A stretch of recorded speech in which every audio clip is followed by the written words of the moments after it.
Ayan guys, itong Yamaha YFC 06, kabit tayo ng horns dito, busina, tapos sa kabilaan siya. Ayan, modified natin yan. Ayan, dalawa siya. Ayan, itong isa. Ayan.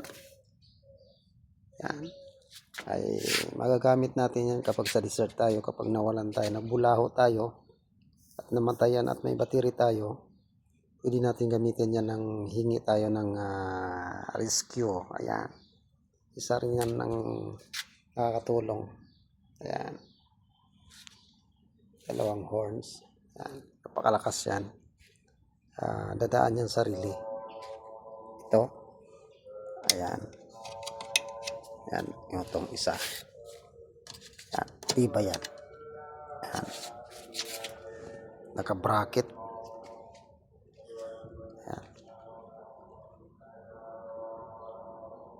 Itong isa naman 07, normal lang siya. Ayan. Ayan guys, abangan yung tunog niyan. Napakalakas. Kinabit natin yan ay Boss